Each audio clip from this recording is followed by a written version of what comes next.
Olá pessoal, saudações a todos. Quem está falando é Rodrigo Aguiar, médico radiologista, e nesse vídeo de hoje nós vamos conversar sobre a doença de Van Neck, também chamada da osteocondrose isquiopúbica.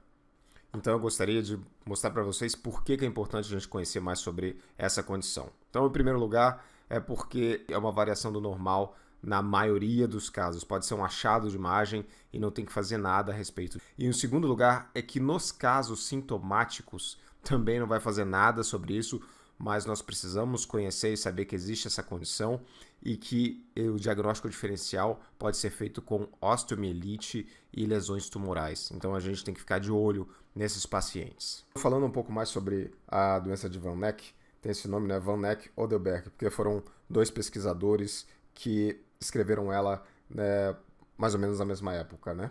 É uma simetria da sincondrose isquiopúbica. É uma variação do desenvolvimento na maioria dos casos, então é uma variação do normal. Em crianças sintomáticas com dor no quadril, então é chamado de doença de Van Neck-Odelberg ou osteocondrose isquiopúbica. Esses pacientes eles vão ter dor na região medial do quadril, na porção medial da raiz da coxa. Geralmente, então, é mais comum no lado não dominante, no famoso pé de apoio, devido a uma maior carga nessa região. Com relação aos achados por imagem, então, no raio-x nós vamos ver uma simetria da sincondrose isquiopúbica com uma lesão expansiva e de aspecto lítico ali que realmente às vezes ela assusta.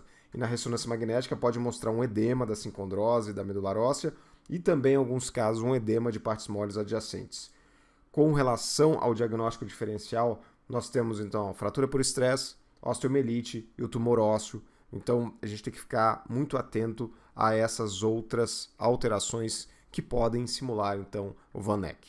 Pessoal, indo para o nosso caso de hoje, esse é um paciente de 14 anos de idade, ele faz triatlon, no pedido ou queixa de dor no quadril esquerdo, uma dor mais na raiz da coxa, na porção mais interna do quadril, e aí quando a gente vê aqui pelo exame de imagem, a gente está vendo essa simetria dos ramos isquiopúbicos, né? Repare, ramo isquiopúbico direito com aspecto normal e o ramo isquiopúbico esquerdo com essa lesão lítica aqui expansiva na região da sincondrose isquiopúbica. Então isso aqui é o clássico da lesão de Van Neck ou do fenômeno de Van Neck, né? Então isso aqui a gente vai ver no raio-x na maioria das vezes. Pode simular então osteomielite e tumor ósseo. Indo agora então para a ressonância magnética, aqui nós temos a região do ramo isquiopúbico, essa aqui é a região da sincondrose isquiopúbica, a gente vê que tem então uma alteração expansiva aqui nessa região da sincondrose, com edema da medular óssea.